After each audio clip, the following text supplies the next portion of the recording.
Primeira experiência na gringa, nem tudo são flores. Pois é, pessoal, assim, eu já fiz alguns vídeos aqui onde eu falo um pouco sobre isso, principalmente da minha experiência trabalhando para empresas internacionais. Eu já falei um pouco sobre como é a visão de empresas internacionais com relação, mais especificamente aos latinos, não é uma coisa com o brasileiro, é com latino, indiano, assim, principalmente com galera mais de países mais emergentes. Então, eu já comentei a respeito disso algumas vezes, né? E aí eu vi esse texto aqui no BRDev. Vamos lá, vamos dar uma lidinha nele aqui. Fala galera, saí de uma empresa top no Brasil, bem conhecida, para um contrato de 6k USD, ó, ganhando benzão. Nesse momento, 6k USD, dólar real, 6 mil dólares, 32.300 reais, uma boa quantia. Mais que o dobro que ganhava como CLT. Acho que valeu muito a pena, principalmente pela questão financeira. Mas em termos de trabalho, tô achando um puta downgrade, pelos seguintes motivos. E os motivos aqui são muito importantes, eu quero que a gente tenha um pouco de atenção nisso. Eu sou o quebra-galho da equipe. Meu líder me passa só débito técnico que a equipe não tem tempo de resolver. Antes desenvolvia soluções para sistemas com alta volumetria. Acho que estou em retrocesso. Sim, isso acontece muito. Eu trabalhei nesse tempo, durante boa parte do meu trabalho, eu trabalhava basicamente fazendo ajustes de performance, ajustes em código legado. Foram poucas as vezes aonde eu realmente construí algo durante o período que eu trabalhava para fora.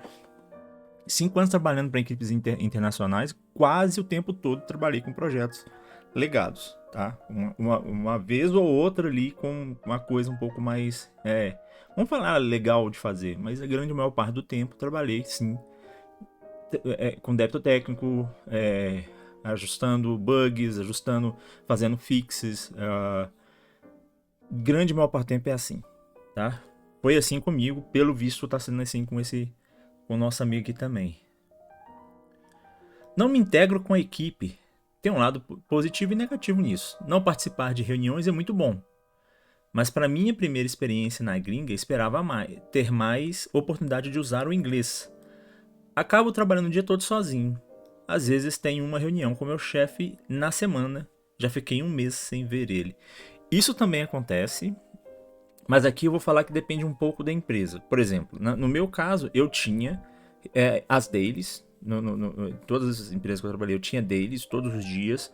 Tinha reuniões ali. Às vezes mais de uma, dependendo do que eu estivesse ajustando. Principalmente quando era um débito, quando era um ajuste, um bug em algo muito específico. Então vai depender muito, mas pode acontecer sim. Teve um outro trabalho que eu fiz, aí nesse caso como temporário, por exemplo, que eu também já peguei bastante de trabalhos como temporário, trabalhando para gringa. E tipo assim, o cara entrou comigo na reunião, me explicou o que tinha para fazer. Aí me passou todo o roadmap do que tinha que ficar pronto. Fiz tudo direitinho, mandei para teste, testamos. Isso ficou uma semana. Aí depois de uma semana fizemos outra reunião, me passou mais um bocado de coisa para fazer e nunca mais vi ele. Eu só fui ver ele na hora que ele foi me avisar que, olha, valeu o que você foi contratado para fazer, né? O projeto que você foi contratado para fazer. Foi muito bem, você conseguiu terminar e ficamos por aqui. Porque no caso do temporário tem isso, né? Eles já contratam é um contrato com início, meio e fim ali, então não é algo tão. Eles nem falam da probabilidade de ser contratado, etc. É uma coisa muito preto no branco trabalhar com eles também. Medo constante de ser demitido por falta de trabalho. Muito doído isso, porque saí de empregos que sempre tinham muitas demandas. Agora fico dias sem nada, ou bloqueado por alguém. E parece que tá tudo bem. Nesse ponto aqui eu vou dizer que é razoavelmente normal também, porque eles. Desde que você faça o que tem que ser feito, eles não me preocupam muito mesmo. E isso, nesse ponto eu até vejo a cultura de trabalho americana como algo muito positivo, cara. Você tem a sua tarefa, execute. Entendeu? A deadline é quando? É pra mês que vem. Tá bom, você pode ficar o mês inteirinho sem fazer nada, desde que mês que vem né, aquilo que você tenha que entregar esteja entregue. Alguém já passou por isso? Eu tô pensando em meter um overemployment, né? Pegar mais de um emprego. Pelo menos não vou ficar com medo de perder esse. Pior que é uma empresa grande. Queria muito ter um ano nessa empresa no meu currículo. Cara, vamos lá. Vou só responder aqui um. Vamos lá, vamos conversar sobre isso. Eu já gravei um vídeo aqui, em outra oportunidade, aonde eu falei sobre como as empresas americanas lidam com funcionários da América Latina, principalmente. No meu caso, eu abordei mais o tema América Latina porque eu sou brasileiro. Mas é assim também com o pessoal da Índia, é assim também com o pessoal da África, é assim com o pessoal de qualquer lugar. Países emergentes, eles vão olhar como sendo mão de obra barata. Eles não têm apego com o tipo de profissional. Pode-se até desenvolver algum tipo de apego, de nível de confiança com esses colaboradores, mas não é muito usual, principalmente quando você vai por outsourcing, quando você vai por empresas de terceirização. Quando você vai por empresas de terceirização, aí é muito mais fechado ainda, nessa questão de que você é uma mão de obra ali, você tá ali só para executar o que tem que ser executado no caso do seu contrato. Eles não têm vergonha de expor isso, é uma coisa muito comum e normal para eles, e nesse aspecto eu até acho muito interessante, eles não te prometem nada demais. Mas quando a gente vai trabalhar para fora, a gente tem que ter isso em mente. Se você é um cara que você está visando carreira, você tem que tomar um pouco de cuidado. Não é toda empresa gringa que vai te contratar para você formar carreira. Eles vão te contratar do ponto de vista financeiro. Vai ser excelente, é indiscutível. Isso eu nunca vou falar o contrário disso. Você trabalhar 2, 3 anos para gringa é papo de mudar a sua vida mesmo, assim, financeiramente. Eu vivo falando isso, cara. Eu não sou um cara rico, mas assim, eu realmente foi muito bom, muito produtivo para mim do ponto de vista financeiro. Papo de assim, eu consegui dar uma olhada pro futuro com um olho um pouco mais diferente, assim. Então, é indiscutível. É uma coisa que não tem como a gente negar. Agora, carreira, eu não consegui executar. E não foi por falta de tentativas, tá? Deixar isso muito claro, porque às vezes o cara vira e fala assim, mas você acomodou fazendo só o que você tá fazendo. A culpa é sempre do cara, da pessoa, né? E não era esse o caso. Eu sou um tipo de pessoa muito proativa, eu sou muito propositivo nas coisas. Quando eu vejo que alguma coisa não tá legal, eu sou o tipo de cara que vai lá, olha, por que a gente não faz desse jeito? Eu sou um cara de fazer muita proposta, eu olho muito para boas práticas de programação e arquitetura, essas coisas. Eu sempre fui muito proativo nesse sentido. De buscar, de conversar com a minha liderança, de mostrar para minha liderança, olha, isso aqui talvez fica legal e tal de ser feito, a gente pode implementar assim assado. Então eu nunca tive esse tipo de problema. É uma questão muito de negócio mesmo. Do ponto de vista de negócio, e agora explicando a forma como eu vi acontecendo. Ah, Thiago, é assim toda empresa? Não é isso que eu tô falando. Mas foi como foi comigo, tá bom? Quando você trabalha remoto, você tem valor X para a empresa. Quando você trabalha remoto, mas você mora no país, aí o seu valor é Y. Entendam isso. Do que eu pude observar, quando a empresa tem que promover alguém, e eu tô falando de promoção mesmo, de mexer na carreira do cara e não só fazer uma promoção salarial. Não é isso. Promoções salariais até eles dão com certa frequência, eles não têm problema em aumentar seu salário. Até porque mesmo que aumente seu salário em 300, 500 dólares aqui, para eles ainda continua sendo um valor razoável, um valor baixo, se comparado, por exemplo, a profissionais de lá. Mas quando eles têm que fazer uma promoção de nível de cargo, de nível de responsabilidade, eles preferem dar essa promoção para alguém que more no país. E aí não tem a ver com ser brasileiro, argentino, tem a ver com você estar morando no país. Eles acham que mesmo que você trabalhe remoto, se você está perto, você tem uma maior probabilidade de ir até a sede caso seja necessário. Promover a cargo de liderança uma pessoa que trabalha remoto pode trazer consigo algumas dificuldades nesse sentido. Isso foi o que eu vi. Não quer dizer que seja verdade absoluta em toda a empresa. Empresas que tenham cargos, posições e cultura genuinamente remota talvez não sejam assim, mas essas empresas que nascem híbridas, que nascem presencial e vão se tornando remoto porque começam a crescer, principalmente na área de desenvolvimento, essa foi a realidade que eu encarei. Tanto que eu tive uma situação onde eu estava trabalhando no projeto que precisava fazer, né? Eu acho que eu já contei essa história, inclusive, fazer a transição para uma arquitetura de microserviços. Eu fiz todo o desenho de arquitetura, fiz todo o projeto e na hora de implementar o projeto eu não fui para frente, eu não consegui a aprovação. Mas não porque meu projeto estava ruim, porque eles precisavam que fosse um líder de lá. Eles pediram uma pessoa, um americano, para poder dar uma olhada no projeto. O que o americano fez foi basicamente pegar todo o projeto que eu escrevi, fazer um ajuste ou outro ali e passar. E passou, o projeto passou. E esse cara foi promovido a tech lead do time que eu estava trabalhando. Então, vocês conseguem entender como que é a jogada? Meu chefe me deu, minha liderança me deu zero feedback sobre essa situação, mas eu vi acontecendo, foi acontecendo na minha frente, entendeu? Então, isso é razoavelmente comum, cara, entendeu? E assim, igual eu tô falando, se a empresa não tem uma cultura genuinamente remota, faz todo sentido pra mim.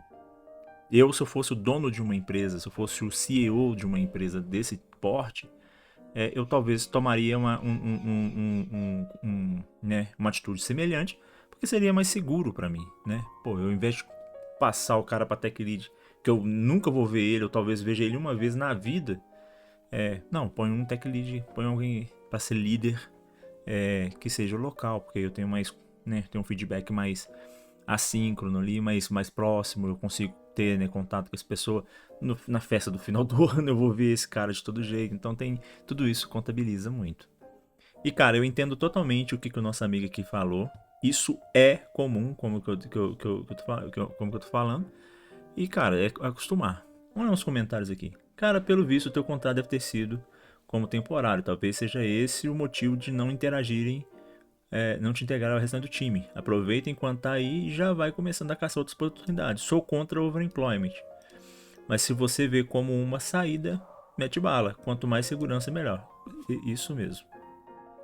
Gostei. Bora adotar a CVJ como novo termo.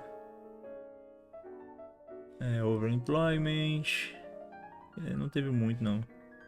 Não mesmo, na gringa diz flowers. Cara, isso que você descreveu é super... Aqui, ó. Olha esse comentário. Isso que você descreveu é super comum para quem fecha o primeiro contrato gringo. Não só o primeiro, tá? Financeiramente é um baita upgrade. Ganhar em dólar muda o jogo em termos de trabalho. Quase sempre é um downgrade técnico e social. A maioria dessas empresas grandes tem time muito segmentado e quem chega de fora acaba virando o cara do débito técnico, pegando só o resto de tarefa. Você não está sozinho. O trabalho é estável, mas pouco desafiador. Sobre o isolamento, é isso mesmo. Trabalhar com gringo é bem solitário. No começo é bom não ter reunião, mas depois cansa ficar o dia todo sem trocar ideia com ninguém. E sim, dá agonia não usar o inglês como esperava. O medo de ser demitido também é normal. Eles não têm apego. Se precisar cortar, cortam. 100%. 100%. Mas ficar sem tarefa não quer dizer que você tá na lista. Que você não tá na lista. Pode ser só falta de prioridade mesmo. Minha dica: aproveita o salário para juntar uma grana e ganhar experiência internacional, mas não se acomoda. Se pintar a chance de abrir o outro contrato, vai fundo. Assim você tira esse medo e ainda mantém o ritmo técnico. Em resumo, ganha bem, aprende o que der e usa o nome da empresa no currículo e depois parte para algo melhor. Cara, é isso. É isso. Você vê que quando a pessoa já trabalhou pra gringa, que eles têm, a gente tem uma opinião assim, muito similar, muito parecida. A gente sabe que é assim, entendeu? É, novamente, do ponto de vista financeiro, é uma puta vantagem. Você, sendo inteligente, você consegue tirar o pé da lama, cara. Eu falo com certa tranquilidade. Eu construí minha casa, comprei carro, eu arrumei minha vida. Hoje eu não tô rico, mas eu tô sossegado, eu tenho uma situação financeira bem estável hoje por conta disso e eu aproveitei, assim, continuo trabalhando com algumas empresas gringas, mas aí já num ritmo mais de prestação de serviço, por hora ali, nada tão, né, tão diário assim. Não porque eu não quero, mas essa coisa da carreira me bateu um pouco, porque eu já tô com 40 anos, bicho, eu preciso dar uma acertada, né? Decidir como é que eu vou, né? Agora, com 40 anos até 50, preciso começar a decidir ali como é que eu vou fazer com, né, a minha idade ali, a boa idade, né, depois dos 50. Bom, eu quis ler esse texto, eu achei ele muito pertinente, bate muito com muita coisa de que eu tenho visto. Ainda tem IA que influencia muito nesse negócio de você trabalhar para fora, entendeu? Então eles estão cada vez mais. Tem o lance ainda do Trump lá né, com certo. Com o imposto lá que ele tá pagando de $100.000, que ele vai cobrar de $100.000 para empresas que emitirem um HB, eu acho, ou H1B, um negócio assim. Então, assim, tem muita coisa envolvida em trabalhar para a gringa. Mas, sinceramente, do meu ponto de vista, se você sabe inglês, se você quer ter esse tipo de oportunidade, do ponto de vista financeiro, é extremamente bom. É indiscutivelmente bom. Vai mudar a sua vida se você for um cara, né, que tiver ali algum tipo de disciplina, vai realmente mudar a sua vida. Mas do ponto de vista de carreira, eu não tenho tanta expectativa assim. Teria expectativa em uma empresa maior, uma FENG, uma empresa mais específica. Mas não é a grande realidade. Esse que é o ponto. Essas empresas contratam, mas não é eles a grande massa de empresas gringas que contratam brasileiros, na verdade, ou gringo, ou latino de alguma forma. A grande massa de empresas são empresas de médio e pequeno porte. Essas empresas é que contratam muito, aí através das outsourcings, e né, vai variar um bocado. Bom, é isso. Eu quis muito ler esse texto porque eu acho que achei ele muito pertinente. Já bate muito com coisas que eu já falei aqui algumas vezes. Qual que é a sua opinião? Você tem tido experiência com empresas gringas? Tem vontade de ter? Como que tem sido isso para você? Como você lida com esse fato? Como você se sente trabalhando no Brasil? Você se sente valorizado trabalhando no Brasil? A carreira é um ponto importante para você? São muitas perguntas, cara. São muitas perguntas. O que vale mais, ganhar dinheiro ou crescer na carreira? Deixa aqui nos comentários. Saúde. Deixa aqui nos comentários. Não esquece de curtir esse vídeo, cara. E mais uma vez, muito obrigado a todo mundo que está se inscrevendo no canal, mandando os comentários. Eu espero realmente que o conteúdo esteja sendo interessante para vocês também, um ponto de vista um pouco mais pé no chão. Eu tô sempre tentando trazer esse ponto de vista um pouco mais pé no chão, sem florear demais, sem tentar abordar temas que não fazem tanto sentido, porque uma coisa que eu acho importante antes de terminar esse vídeo é fazer as pessoas entenderem que o trabalho de desenvolvedor, o trabalho na área de TI, ele não é esse glamour tão grande como muita gente pensa. É muitas vezes repetitivo, é muitas vezes cansativo, você não vai ter tanto espaço, você não vai construir tanta coisa nova o tempo todo, não é tão inovador igual muita gente tenta pintar. A grande maior parte do tempo é repetitivo, é você fazer as mesmas coisas de formas, às vezes diferentes, às vezes não, às vezes só copiar e colar. Até por isso eu acho que IA teve tanto espaço, porque o pessoal descobriu isso, né? Porra, eu tô repetindo o mesmo trabalho o tempo todo, eu preciso fazer isso na mão realmente ou eu posso só pedir alguma máquina para fazer isso por mim? Então eu acho que tem muita relação com isso. Tem outros poréns também aí no meio, então não quero dizer. Então eu tento fazer esses vídeos mais reais, assim, baseados mais na realidade. Muito em decorrência disso. No mais, galera, eu tenho muito a agradecer. Meu cachorro tá louco aqui hoje. Espero que vocês estejam gostando do vídeo. Não esquece de se inscrever no canal aí. No mais, pessoal, valeu!